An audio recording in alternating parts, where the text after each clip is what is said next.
अस्सलामुअलैकुम वरहमतुल्लाहि वबरकातुहू।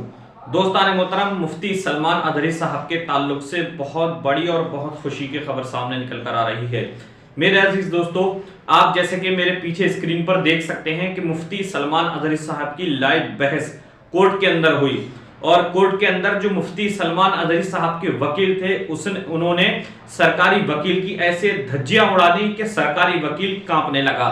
मेरे अजीज दोस्तों, मुफ्ती सलमान अदरी साहब के जो वकील थे उन्होंने ऐसी ऐसी दलीलें पेश की, ऐसी ऐसी अपनी बातें जज साहिबा के सामने रखी कि सरकारी वकील की धज्जियां उड़ गई। मेरे अजीज दोस्तों, सरकारी वकील पीछे हट गए और मुफ्ती सलमान अदरी साहब की बेल गारंटेड हो गई। मेरे अजीज दोस्तों, बहुत खुशी की खबर है, बहुत ही पुख्ता ये खबर है। जब ये खबर हमारे सामने आई तो हमने सोचा क्यों ना इस खबर को आपके सामने रूबरू कर दिया जाए। आइए देखते हैं मुफ्ती सलमान अदरी साहब के वकीलों ने क्या बहस की और जज साहिबा ने क्या मुफ्ती सलमान अदरी साहब के ताल्लुक से फैसला किया और वकीलों ने इस पर क्या कहा मुफ्ती सलमान अदरी साहब के ताल्लुक से। आइए देखते हैं ये पूरा वीडियो और उसके बाद आपसे चंद बातें करते हैं। आइए देखते हैं ये वीडियो। એવી સાહેબ એમને નિવેદન લેવાઈ ગયા છે। ચોથો મુદ્દો એ છે સાહેબ એમનો કે કોલ ડિટેલ મેળવવાની છે, તો કોલ ડિટેલ મેળવવા માટે આરોપીની સાહેબ પ્રત્યક્ષ હાજરીની જરૂર નથી, એ સાહેબ કબજે કરેલી છે। બીજું કે સાહેબ એમને કહ્યું કે હા છે તે સાહેબ કોલ ડિટેલ જુનાગઢ વાળાને નંબર છે અહીંયા આયા પછી ये आपको मोबाइल से एक मिनट नहीं सर, आज सवारे एमना ही पहुंचे છે સર 5 વાગે, તો એમનો એ નંબર મેળવી અને કોલ ડિટેલ કંપનીમાંથી મેળવવાની વાત એટલે અહીંયાના ગુનાની વાત છે। એટલે કોલ ડિટેલ બી સાહેબ જો કરાવ્યું અને નંબરના આધારે એના અંદર આરોપીની પ્રત્યક્ષ હાજરીની જરૂર નથી। પાંચમો મુદ્દો સાહેબ એવું છે કે અઝહરીનું કેનેરા બેંકમાં સાહેબ હુબલીમાં એકાઉન્ટ છે, એકાઉન્ટ લેવા માટે પણ સાહેબ આરોપીની હાજરીની જરૂર નથી। પોલીસને સાહેબ પાવર છે, ગમે ત્યાંથી ગમે તેને એકાઉન્ટ મેળવી શકે। छठी साहब के हमने जे मुद्दा बताया છે, छठी के सातमी सोशल मीडिया में अकाउंट છે, તો સાહેબ એમને ખબર છે આઈયુનો, કેમ કે એમને જ કહ્યું કે YouTube ચેનલ ઉપર એમનો વિડિયો છે, YouTube ચેનલ છે સાહેબ, એના અંદર સાહેબ પ્રત્યક્ષ હાજરીની જરૂર નથી। અને જે બી સાહેબ રિકવરી કરવાની હોય કે જે કઈ વાત છે એના સાહેબ આરોપીની પ્રત્યક્ષ હાજરીની જ્યારે જરૂર ના હોય તો તેવા સંજોગોના અંદર સાહેબ can not granted the remand sir. એ સાહેબ જો ડોક્યુમેન્ટ આધારિત સાહેબ જો ગુના હોય અને બીજી કે આરોપીની ગેરહાજરીની અંદર ઇન્વેસ્ટિગેશન જો થઈ શકતું હોય એવા સંજોગોમાં સાહેબ રિમાન્ડ આપવાની જરૂરિયાત રહેતી નથી સાહેબ।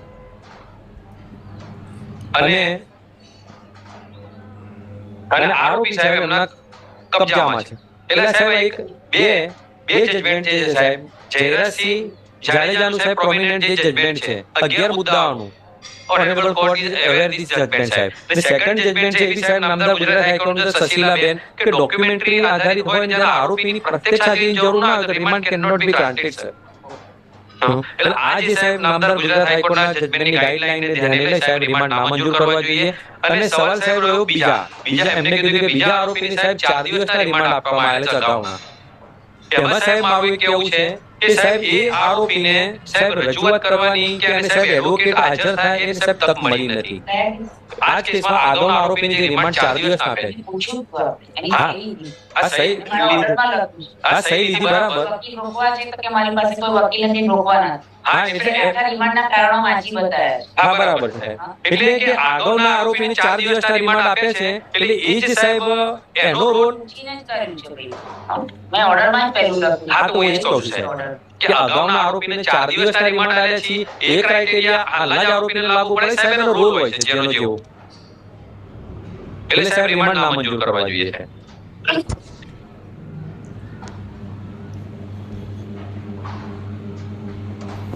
ચાલો તે કહેવાનું છે રિપ્લાયમાં।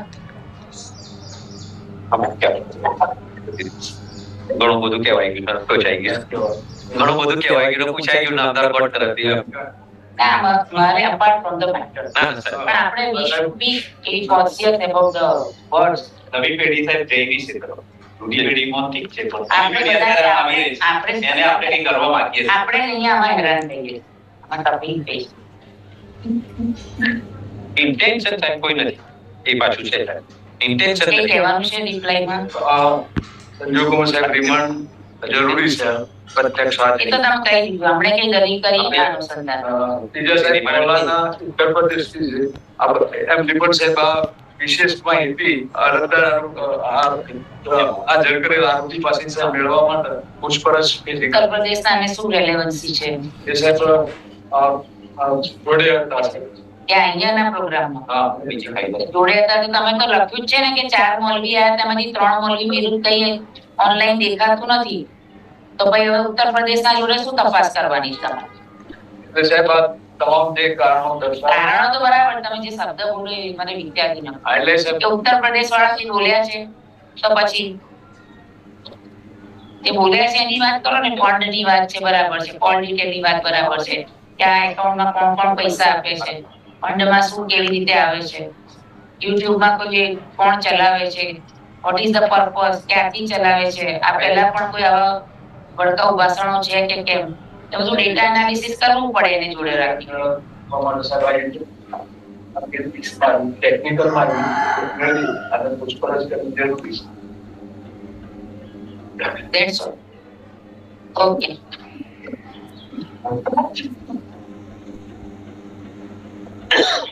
ચાલો બાકી બધા બહાર જાઓ મારે અહીંયા ઓર્ડર લખાવો છે 15 મિનિટમાં આવી જજો देखा मेरे अजीजों किस तरीके से मुफ्ती सलमान अजहरी साहब के वकील ने सरकारी वकील की धज्जियां उड़ा दी और सरकारी वकील मुंह देखता रह गया और जज साहिबा ने भी खुश होकर मुफ्ती सलमान अजहरी साहब के हक में फैसला कर दिया। मेरे अजीजों बहुत खुशी की खबर है, अल्हम्दुलिल्लाह बहुत बड़ी खबर है। अल्लाह के फजलो करम से मुफ्ती सलमान अजहरी साहब की यहाँ पर जीत हुई है और दुश्मनाने इस्लाम की हार हुई है।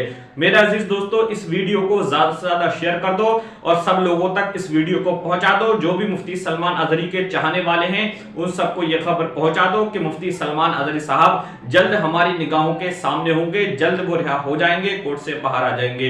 मिलते हैं इंशाअल्लाह आने वाले अपडेट के साथ। अस्सलामु अलैकुम व रहमतुल्लाहि व बरकातहू।